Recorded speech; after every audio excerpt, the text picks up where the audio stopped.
सबसे बड़ा गंभीर विषय यहाँ डंपिंग ग्राउंड का है। इसके बारे में मुझे यहाँ के लोगों ने पहले बताया, लेकिन जब आके मैंने अपनी आँखों से यहाँ देखा, तो मुझे सच में ये कितना विषय गंभीर है, ये समझ में आया। मीरा भाईंदर शहर का उत्तन परिसर में जो बरसों से उत्तन के नागरिक इस डंपिंग ग्राउंड से परेशान हाल है। अब राज्यसभा की सांसद फौजिया खान ने आज उत्तन में एक कार्यालय को भेंट दी, उस कार्यालय का उद्घाटन किया। इस मौके पर उन्होंने कहा कि इस डंपिंग ग्राउंड का विषय हम सदन में ज़रूर उठाएंगे। आइए जानते हैं किस तरह का उन्होंने उत्तन रहवासियों को आश्वासन दिया और आवाज़ उठाने की बात कही। Yes, ma'am, I'm actually David Nuris from डोंगरी. आमच्याकडे 5 ते 6 गाव आहेत. चौक, पाली, उत्तन, डोंगरी, शिवराजपुरी. ते आमच्याच गावाच्या आमच्या डोंगरावर एक डंपिंग ग्राउंड आहे. 15 ते 20 वर्ष तरी झाली आहे आणि खूप लोकांना त्रास होता.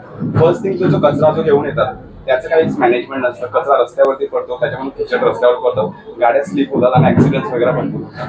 दुसरी गोष्ट, त्या डोंगरावर असल्या कारणाने एकदम डोंगरावर आहे, दोन्ही बाजूला फार्मिंग असायची. एका साईडला उत्तन आणि पालीची फार्मिंग व्हायची आणि दुसऱ्या साईडला डोंगरी आणि तारोडीची फार्मिंग असायची. तर ते दोन्ही पण फार्मिंग 100% नष्ट झालेले आहे. त्याचे फोटोग्राफ्स तुम्हाला त्याचे पत्र भेटतील.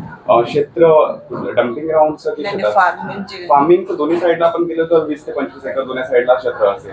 तर त्याचं काही इनिशियल घेतलं नाही. तर मॅम प्लीज तुम्ही हा जो आमचा पॉईंट्स आहे पार्लमेंटमध्ये प्रॉपरली स्ट्रॉंगली थोडंसं मांडा की आम्हाला थोडासा नाही मिळत. समुद्रामध्ये पण परिणाम आहे का? समुद्रामध्ये खिचड आणि त्याच्यावर पाणी जो आग वगैरे पाणी वगैरे मारला जातो, तर तो जो वे आहे समुद्रामध्ये जायचा तिकडून तो समुद्रामध्ये जातो आणि त्याचा मासळीवर सुद्धा परिणाम होत आहे. सबसे बड़ा गंभीर विषय यहाँ डंपिंग ग्राउंड का है।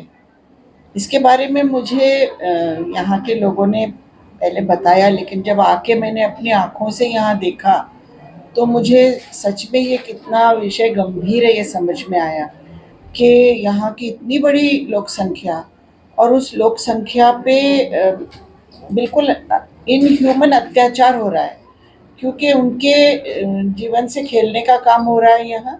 और मुझे ऐसा लगा कि ये अंधा कानून है, बिल्कुल कोई यहाँ पे देखने वाला नहीं है कि इतना कचरा लाके फेंका जा रहा है। वो कचरे का पूरा पानी रास्तों पर आता है, समंदर में जाता है, यहाँ की फार्मिंग अफेक्ट हो रही है, यहाँ का ओशन अफेक्ट हो रहा है, और इधर इसका कोई सोल्यूशन नहीं होता। बहुत सारी चीज़ें मुझे ऐसा लग रहा है कि यहाँ मैनेज हो रहे हैं, और जहाँ मैंने वहाँ जाकर देखा तो जो प्रोसेसिंग प्लांट्स है उसकी कैपेसिटी बहुत ही कम है इन कंपैरिजन टू जितना कचरा लाया जा रहा है। तो पूरा मीरा भाईंदर का कचरा लाकर एक 50,000 पॉपुलेशन की जगह पर क्यों डाला जा रहा है? ये कचरा अलग अलग जगहों पर डिस्ट्रीब्यूट में हो सकता है, और उसका प्रोसेसिंग प्लांट जितना कचरा है उसकी कैपेसिटी के हिसाब से होना चाहिए।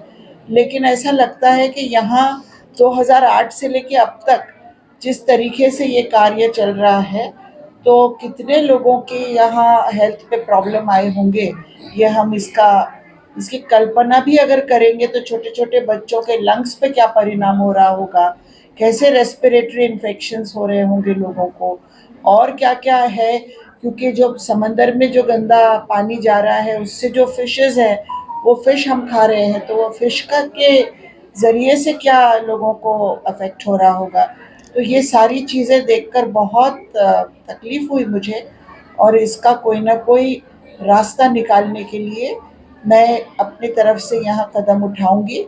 और जो भी चीफ मिनिस्टर है, डेप्यूटी चीफ मिनिस्टर हैं, अब जो गवर्नमेंट है उनसे भी बात करेंगे हम, और एनसीपी के जो हमारे वरिष्ठ लीडर्स हैं उनसे भी बात करेंगे कि यहाँ इस तरह का अंधाधुंध कार्यक्रम चल रहा है और 50,000 लोग यहाँ डिस्ट्रेस में हैं।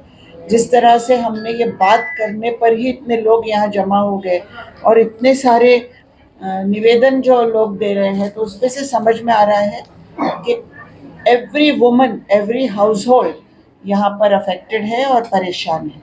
ये आवाज़ हाउस में उठाया जाएगा क्या मैडम? मुझे पता चला है कि ये पर्यटन क्षेत्र है, लेकिन मुझे ये नहीं पता कि ये पर्यटन क्षेत्र केंद्र का है या राज्य का है। वो मैं अभी मालूमात आज ले लूँगी अगर वो केंद्र में आता है तो पार्लियामेंट में मैं आवाज़ उठाऊंगी, और अगर राज्य में आता है तो यहाँ हमारे दूसरे लोग यहाँ हाउस में उठाएंगे, असेंबली में। ये ज़रूरी है इसलिए कि इतने सारे लोगों की ज़िंदगी से ये जुड़ा हुआ मसला है। ये थे राज्यसभा की सांसद फौजिया खान, जिन्होंने उत्तन के रहवासियों की बात सुनी, उन्हें आश्वासन दिया इस डंपिंग ग्राउंड की समस्याओं को वो जल्द हल करेंगे। अब यह देखना होगा कि आने वाले समय में उत्तन के रहवासियों को कब राहत मिलती। आप देख रहे थे YSR न्यूज़ में अजीम तांबोली, उत्तन।